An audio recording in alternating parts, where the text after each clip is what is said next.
Hello दोस्तों, आज की कहानी है सुबह जल्दी नाश्ता करने वाला ससुराल। अरे वाह कोमल, क्या बात है।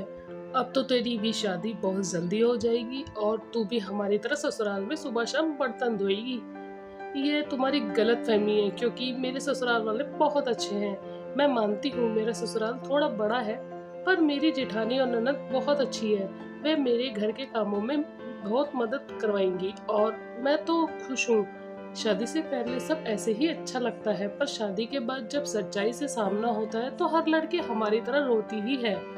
कोमल की दोस्त दिव्या उससे मजाक कर रही होती है, पर कोमल को कोई फर्क नहीं पड़ता। अब इसी तरह से कुछ दिन बीत जाते हैं और बहुत जल्दी कोमल की शादी अमन नाम के लड़के से हो जाती है। अमन से शादी करने के बाद कोमल बहुत खुश थी, पर शादी के 2 दिन बाद ही उसकी सास उसे सुबह 4 बजे उठाने के लिए उसके कमरे के बाहर आकर खड़ी हो जाती है। कोमल बहू उठ जा, सुबह के 4 बज गए हैं। हमारे घर का रिवाज है, बहू सुबह 4 बजे उठकर घर के सारे काम कर लेती है। और एक तुझे देखो, तू अभी तक सो रही है, यहाँ तेरे ससुर जी भूखे बैठे हैं। बहू अब उठ जा। अरे यार कोमल, उठ जाओ ना, मुझे भी भूख लग रही है, जाकर जल्दी से खाना बना दो। पर मेरी पहली रसोई तो हो गई है ना, अब क्या जरूरत है सुबह 4 बजे उठकर खाना बनाने की। और इतनी जल्दी कौन खाता है, हम खाते हैं।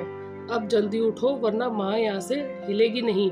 और मुझे बहुत नींद आ रही है। अमन जबरदस्ती कोमल को उठाता है और कोमल उठकर आंख मलते हुए रसोई में जाती है, जहाँ निर्मला जी उसे सारा काम समझा देती है। बेचारी कोमल अकेली रसोई में सभी के लिए खाना बनाती है और खाना बनाकर जैसे ही हटती है वैसे ही पूरा परिवार खाने के लिए डाइनिंग टेबल पर आ जाता है। अरे बहू, तुम कमरे में कहाँ जा रही हो? खाना बना दिया है तो हम सबको परोस भी दो। वो ससुर जी, मुझे थोड़ा सा काम था। सिया दीदी, क्या आप खाना परोस दोगी? कोमल, इतने सालों से मैं ही इस घर को संभालती आ रही हूँ, अब मैं घर संभालूं या अपने 5 महीने का बच्चा? देखो ना सोनू कितना रो रहा है। तुम अपना काम बाद में कर लेना, पहले घर वालों को खाना ही खिला दो। हाँ भाभी, जल्दी से खाना लगाओ, भूख से मेरी जान निकल रही है। कैसा परिवार मिल गया मुझे, आँख खुलते ही खाना कौन खाता है। अभी तो 5 भी नहीं बजे और इन लोगों के पेट में चूहे कूदने लगे। यहाँ नींद से मेरी आंखें फटी रही हैं और इन्हें खाने की पड़ी है। कोमल मन ही मन अपने ससुराल वालों को भला बुरा बोल रही थी और उन्हें खाना देकर सोने के लिए चली जाती है। पर जैसे ही कोमल को आग लगती है, उसके कानों में एक बार फिर निर्मला जी की आवाज आती है, छोटी बहू सुबह के 7 बज गए, जल्दी से सबके लिए लंच तैयार कर दे और आलू का परोठा बना दे। जाते हुए सब एक एक परोठा भी खा लेंगे। अभी 2 घंटे पहले ही तो पूरे परिवार ने ठूस ठूस के खाना खाया था और इनको फिर से भूख लग गई। कोमल किचन में खाना बनाते हुए, दूध भी गर्म कर देना, मुझे सोनू को पिलाना है, उसने भी काफी देर से दूध नहीं पिया। ये मैं कहाँ आकर फंस गई। सही कहती थी मेरी सहेलियां, हे भगवान, तूने मेरी पूरी जिंदगी में इन लोगों के लिए खाना बनाना ही लिखा है क्या? इतना बोलकर कोमल मुंह बनाकर फिर से रसोई में जाती है और पूरे परिवार के लिए खाना बनाती है। अब इसी तरह से कुछ दिन बीत जाते हैं और अब हर रोज सुबह 4 बजे उठकर कोमल अपने घर वालों के लिए खाना बनाती है। ऐसे ही एक सुबह, कितनी नींद आ रही है, आंख भी नहीं खुल रही। उस सोनू के बच्चे को चुप कराने के चक्कर में सारी रात सो नहीं पाई हूँ और अब इन सब के लिए खाना बनाना पड़ रहा है। ऊपर से मेरी वो कामचोर जेठानी जब भी काम की बात आती है तो गोद में बच्चा लेकर बैठ जाती है। कोमल मन में खुद से बातें करते हुए सब्जी काट रही होती है और तभी ज्यादा नींद आने की वजह से उसकी उंगली कट जाती है। अरे मेरे हाथ से तो खून आ रहा है, अब मैं मिर्ची कैसे काटूं, मेरी तो उंगली कट गई। एक काम करती हूँ, जेठानी जी को बोल देती हूँ, वो सब्जी काट देगी। कोमल सारी सब्जी लेकर रीमा के पास जाती है और ना चाहते हुए भी रीमा को कोमल के कामों में मदद करवानी पड़ती है। अब इसी तरह से कुछ दिन बीत जाते हैं और फिर एक बार नींद में खाना बनाने के चक्कर में गरम तेल के छींटे कोमल के हाथों पर आ गिरते हैं। आउच माँ जी, दीदी मेरा हाथ जल गया, मुझे बहुत दर्द हो रहा है। कोमल, मुझे समझ नहीं आता कि कैसे कभी तुम्हारा हाथ जल जाता है तो कभी तुम्हारी उंगली कट जाती है। कहीं ये सब तुम जानबूझकर तो नहीं करती? भाभी, अब छोटी भाभी नींद में काम करेगी तो ऐसे ही होगा ना। कोई बात नहीं कोमल, खाना बनाने में तो इतना लगता ही रहता है, ज्यादा हाथ नहीं जला है, तुम आराम से पूरे छान लो, मैं बाकी के काम कर लेती हूँ। हमेशा की तरह आज भी रीमा और सिया बहाने बनाकर सारा काम कोमल के ऊपर छोड़कर चली जाती है और कोमल ऐसे ही सबके लिए खाना बनाती है। और इसी तरह से कुछ दिन बीत जाते हैं और एक दिन फिर कोमल नींद में सब्जी बना रही होती है, जिस वजह से उसकी सब्जी जल जाती है। हे भगवान, अब मैं क्या करूं? कल रोटी जल गई थी और आज सब्जी जल गई। अब क्या करूं? इन भुक्कड़ को कैसे चरने के लिए दूं? मुझे तो समझ ही नहीं आता। इनका मुंह भी नहीं थकता, ऊपर से इनकी फरमाइशें देखो सुबह सुबह। इन्हें पूरी खीर खानी होती है। अरे इतनी सुबह ये सब कौन खाता है? इनकी वजह से किसी दिन कहीं मैं पागल ना हो जाऊं। कोमल अपने घर वालों की हरकत से परेशान हो जाती है और जल्दी से जली हुई सब्जी फेंक कर दूसरी सब्जी बनाती है।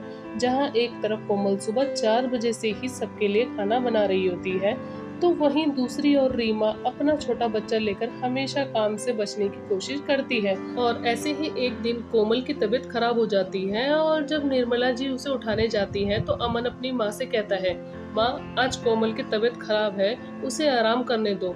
बेटा जरा सी तबीयत ही तो खराब है बहू की, दवाई खाकर खाना बना लेगी। अगर बहू खाना नहीं बनाएगी तो इतने सारे लोगों के लिए कौन खाना बनाएगा? माँ घर में भाभी भी तो है ना, और जब से कोमल इस घर में क्या आई है वही काम करती है। उसका हाथ जले या उंगली कटे, आप लोगों को कोई फर्क नहीं पड़ता। पर आज कोमल की तबीयत खराब है और मैं उसे ऐसी हालत में घर का कोई काम नहीं करने दूंगा, क्योंकि ये मेरी बीवी है और मुझे उसकी सेहत की परवाह है। अमन बेटा, हम तेरी बीवी के कोई दुश्मन नहीं है, पर रीमा बहू की गोद में छोटा बच्चा है, वो बच्चा लेकर कैसे काम करेगी? माँ सोनू अब 7 महीने का हो चुका है और सोनू को आप और सिया भी संभाल सकते हो। अमन ऐसी बातें सुनकर निर्मला जी मुंह बनाकर खुद रसोई में खाना बनाने के लिए चली जाती है। आज बहुत दिनों बाद निर्मला जी ने खाना बनाया था, जिस वजह से उसकी सब्जी में मसाला तेज हो जाता है और तेज मसाले वाली सब्जी खाने की वजह से रीमा और अरुण की तबीयत खराब हो जाती है। माँ तुमने कैसा खाना बनाया था? मेरे पेट में दर्द होने लग रहा है, अब जल्दी से डॉक्टर को बुलाओ।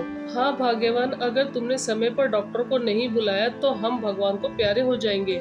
अरे बुला रही हूँ डॉक्टर को, डरो मत, आप लोगों को कुछ नहीं होगा। अब जल्दी से निर्मला जी डॉक्टर को बुलाती है और डॉक्टर आकर रीमा और अरुण का चेकअप करते हैं और निर्मला जी से कहते हैं, माता जी पूरे दिन तेल मसाले वाली चीजें खाओगे तो तबीयत ही खराब होगी ना। सुबह के टाइम लोग खाली पेट गुनगुना पानी पीते हैं या कुछ हल्का खाना खाते हैं, पर मैंने सुना है आपके घर में सुबह 4 बजे से ही खाना खाना शुरू हो जाते हैं। अगर ऐसे ही खाना खाओगे तो आने वाले टाइम में शरीर फूल जाएगा और आप सबका शरीर बीमारियों का घर बन जाएगा। अगर अच्छी हेल्थ चाहिए तो 3 वक्त का खाना खाना शुरू करो, ना कि सुबह के 4 बजे से। आप क्या समझाना चाहते हैं डॉक्टर साहब? मैं सब समझ गई। चलिए फिर तो बहुत अच्छी बात है। मैं उम्मीद करता हूँ कि अब आप लोग सुबह 4 बजे से खाना शुरू ना करें और समय पर खाना खाएं। अच्छा अब मैं चलता हूँ, आप सब अपनी सेहत का ख्याल रखिएगा। चलो माँ, आपको किसी की बात तो समझ आई। कोमल आज तो तुम बहुत खुश होगी। खुश तो मैं हूँ क्योंकि अब मैं भी आराम से सो सकूंगी और टाइम पर उठकर सबके लिए नाश्ता बना सकूंगी। चलिए डॉक्टर, मैं आपको बाहर तक छोड़ देता हूँ। अमन डॉक्टर को बाहर तक छोड़कर आता है, पर डॉक्टर दवाई के साथ साथ निर्मला जी को सख्त हिदायत देकर जाता है, जिसके बाद निर्मला जी सुबह 4 बजे खाना बनाने का नियम खत्म कर देती है और उनके घर में भी अब 3 टाइम का खाना बनता है, जिससे सबसे ज्यादा खुशी कोमल को मिलती है। दोस्तों आपको कहानी कैसी लगी कमेंट करके जरूर बताएं।